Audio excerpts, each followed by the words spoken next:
आत्मज्ञान की चूंकि बात चल रही है, तो दो प्रकार के ज्ञान होते हैं। एक ज्ञान होता है जो डायरेक्ट होता है और एक ज्ञान है जो इनडायरेक्ट होता है, जिसको कि वो कहते हैं प्रत्यक्ष ज्ञान और परोक्ष ज्ञान। इनडायरेक्ट ज्ञान, परोक्ष ज्ञान क्या है? जो अपने हम इंद्रियों से देख रहे हैं, हमें जो दिखाई देता, मुझे आप दिखाई देते, मुझे सड़क दिखाई देती, मुझे सब कुछ दिखाई देता है। हम कैसे कह सकते हैं कि इस जगत का भी ज्ञान हमको सत्य का पूर्ण हो सकता है? इन इंद्रियों से नहीं हो सकता ना, इनकी एक सीमा है। लेकिन सत्य का ज्ञान इंद्रियों के पार, इंद्रियातीत, जिसको कि पतंजलि कहते हैं प्रत्यक्ष ज्ञान, डायरेक्ट ज्ञान हो सकता, वो इंद्रियों से नहीं होता। जब ये आंखें बंद होती तो एक और आंख है जो जागृत होती है, उस आंख से, वहां से यात्रा शुरू होती है। एक बार एक युवक जो कि बहुत ही प्रतिभाशाली है और बहुत ही विद्वान है, यात्रा पर निकला था। दूर दिगंत कहाँ जाना था, लंबी यात्रा पर निकला था। उस यात्रा करते करते उसको एक नगर में जाना हुआ। उस नगर में बड़ी हलचल मची हुई थी, बहुत ही लोग इकट्ठे हुए थे, कुछ कार्यक्रम चल रहा था। इससे लगा कि जरा देखा जाए, रुक जाते हैं। रुक गया और लोगों से पूछा ये क्या चल रहा है? तो लोगों ने बताया हस्तिपट बंधन कार्यक्रम चल रहा है। इसमें उसने सोचा क्या होता, नाम भी अजीब सा है, फिर भी देखा, रुक गया। तो देखता है कि वहाँ पर एक हाथी है और वो जो हाथी है उसके गले में एक माला है और वो दौड़ रहा है इधर उधर, और ये खड़ा हुआ है। इसको कुछ भी, कोई इच्छा नहीं है, कोई महत्वाकांक्षा नहीं है, कुछ भी नहीं है, बस विस्मय आश्चर्य से देख रहा है। अजीब बात हुई कि वो हाथी दौड़ते दौड़ते आया और इस व्यक्ति के गले में माला पहना दी उसने। पीछे से एक पुरोहित आया और पुरोहित ने बताया, मेन पुरोहित था उस गांव का, नगर का, बताया कि यहाँ पर रिवाज है कि ये जो हाथी है जिसके गले में माला पहनाता, वो यहाँ का राजा नियुक्त हो जाता है और 5 साल के लिए, 5 साल के बाद उसे ये राज्य छोड़ देना पड़ता है और उसको एक नदी में डाल दिया, पार करने के लिए डाल दिया जाता है, जिसमें कि बहुत सारे मगरमच्छ हैं। अगर निकल गए तो पार, और नहीं निकल पाए तो खा जाएंगे मगरमच्छ मृत्यु की गोद में। बहुत कांप गया युवक। फिर सोचा अब तो कोई उपाय नहीं और 5 साल बहुत होते हैं। वर्ण कर लिया उसने राजगद्दी को, और चूंकि अब पता है कि 5 साल में तो मरना है और 5 साल में तो छोड़ना है सब कुछ, तो आसक्ति कैसे हो सकती थी? सब चीज़ें करता था लेकिन कर्ता भाव कैसे हो सकता था? वैराग्य घटित हो रहा था भीतर से और कार्य बहुत ही कुशलता से करता था सब कुछ। साक्षी भाव अपने आप ही आ गया, क्योंकि उसे पता था कि ये कुछ मेरा तो है नहीं और मृत्यु में तो मैं कुछ साथ लेके नहीं जाने वाला। 5 साल तो उसने बहुत ही निष्ठा से पूरी प्रजा की सेवा की, और जो भी, क्योंकि इसको कुछ इकट्ठा तो करना नहीं था अपने लिए, बाहर का कुछ क्या ले जाएगा, ये स्पष्ट था उसको ना, कि जिसको भी पता हो कि 5 साल, हम लोग, हालांकि हमें भी पता है कि निश्चित नहीं है, पर फिर भी चलो, तो 5 साल इसको पता था और ये सब कुछ इकट्ठा नहीं कर सकता था। ये भी पता था करेगा तो काम क्या आएगा, लेकिन क्या इकट्ठा करे वो करता था। वो रोज शाम को, रोज जब सारा काम कर ले उसके बाद अपने लिए मौन बैठता था, मौन में उतरता था, साक्षी में उतरता था और लोगों के साथ बैठता था, लोगों की बातें सुनता था, लोगों के दुख सुनता था, दर्द सुनता था, उनको सलाह देता था, उनकी सुलझाव करता था। बड़ा प्रेमपूर्ण था सबके प्रति, बहुत कंसर्न था सबके प्रति, क्या किसके लिए कर दे ऐसा सोचता था, क्योंकि थोड़ा सा समय है। लोगों को भी इनसे बहुत प्यार हो गया। 5 साल हो गए पूरे। अब उसके जाने का समय आ गया। लोगों को ये तो पता था ये बहुत अकेला रहता है, मौन रहता है, सब कुछ रहता है, लेकिन और आगे कुछ पता नहीं था। लेकिन जब सब लोग छोड़ने आए उसको नदी के तट पर, सबके आंखों में आंसू थे, इतना प्यारा राजा। और अब ये इसको, क्योंकि वहाँ का नियम ही है, रिवाज ही है कि अब वो बदल नहीं सकता, तो छोड़ने सब आए थे, सब रो रहे थे। और जब उन्होंने देखा नदी के पास जाकर, विद्वान राजा जो है वो मुड़ा और सबको धन्यवाद दिया, बाय बाय किया। और जब लोग देखे तो सबके आंसू मुस्कुराहट में बदल गए। ऐसा क्या हुआ? हुआ ये कि उस विद्वान ने एक पुल बना लिया उस नदी पर। उसे तैर कर नहीं जाना था, पुल था, पुल से चल के आराम से उस पार चला गया और वहाँ से सबको फिर बाय बाय करता है।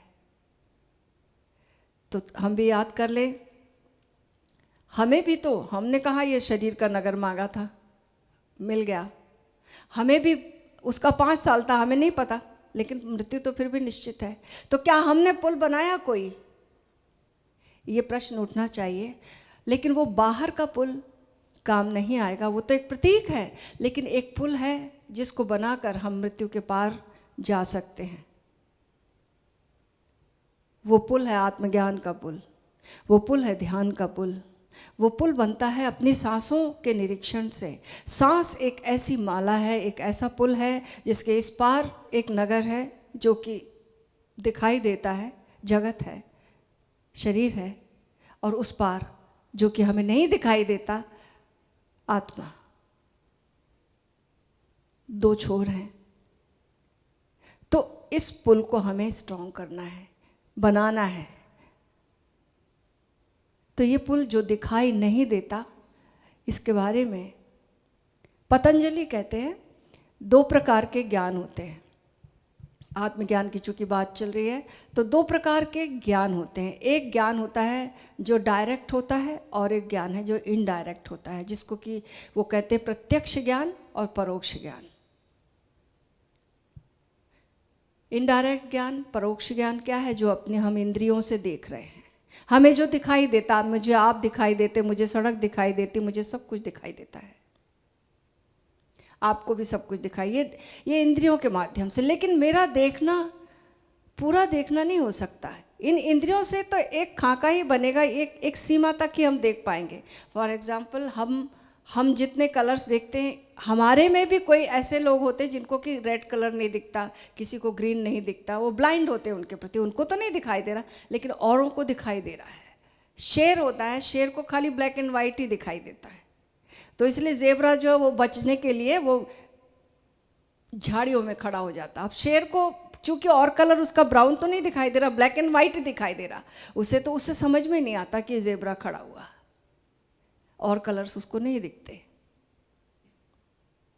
और पंछियों को कुछ और दिखाई देता, इंफ्रारेड कलर्स दिखाई देते हैं, वो रात में भी देख लेते हैं, चूहे पकड़ लेते हैं, सांप को कुछ और दिखाई देता, ज़्यादा दिखाई देता, उसकी रेंज अलग है। और तो कहते हैं वैज्ञानिक कि पंछी जो है, पंछियों को तो ये जो पृथ्वी की जो चुंबकीय रेखाएं हैं वो भी दिखाई देती हैं, इसलिए तो उनको दिशा भ्रम नहीं होता, कहाँ से आते हैं कहाँ चले जाते हैं उनको पता रहता है। हमें आश्चर्य होता है। अभी थोड़े दिन की पहले की बात है कि एक तोता हमारे पास आता था दैया जी के घर में, हमारे सन्यासी हैं वो, यहाँ पर आते हैं, तो वो तोता उनके साथ आता है, पता नहीं कहाँ से उड़कर आया, उनके घर में रहने लगा।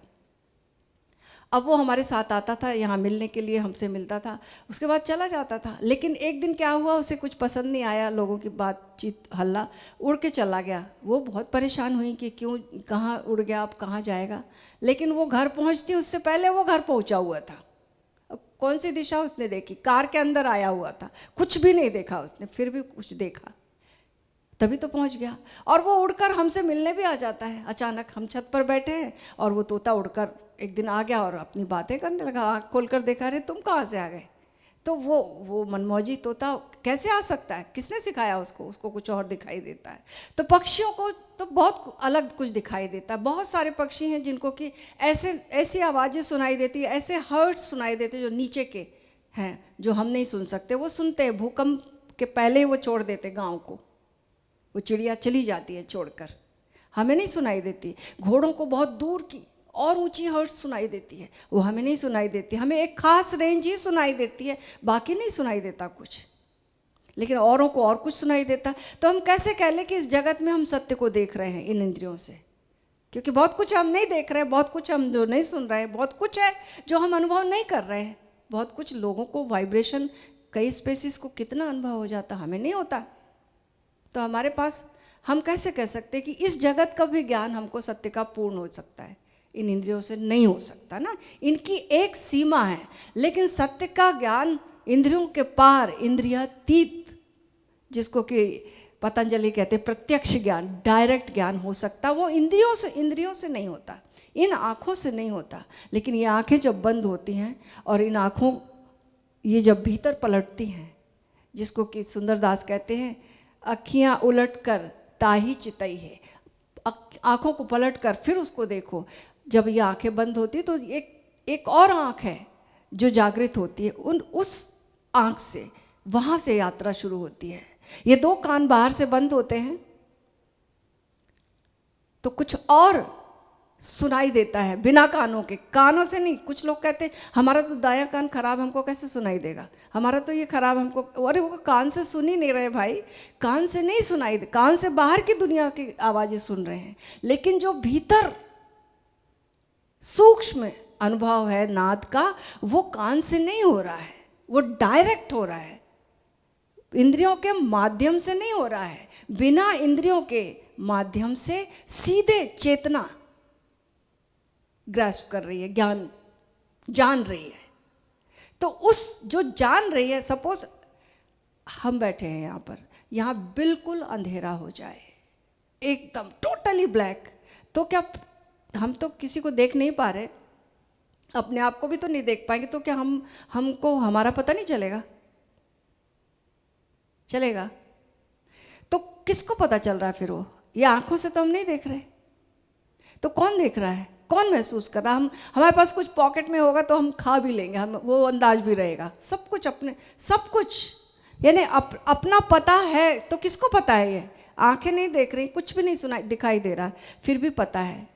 सपोज आप सारी यहाँ से स्पर्श का पता चल रहा है, तो इनमें सारे में आप इनको बंद कर लो, इन छिद्रों को, सब कुछ लेप लगा लो, पट्टी बांध लो, कान बंद कर लो, सब ब्लैक अंधेरा कर लो, उसके बावजूद भी कल्पना करो, क्या आपको अपने होने का पता चलेगा? या क्या पूछोगे मैं हूँ या नहीं हूँ? ऐसा प्रश्न उठता है क्या कभी कि मैं हूँ? उठा कभी? नहीं उठ सकता ना, नहीं उठ सकता, क्योंकि हम जानते हैं कि हम हैं। तो ये कौन जान रहा है? ये हम हैं। ये जो जानने वाला है, इसको जानने के लिए जब हम चलते तो वो पुल हमने बनाया, हमने वो पुल बनाया जिस पुल का प्रतीक इस कहानी में था।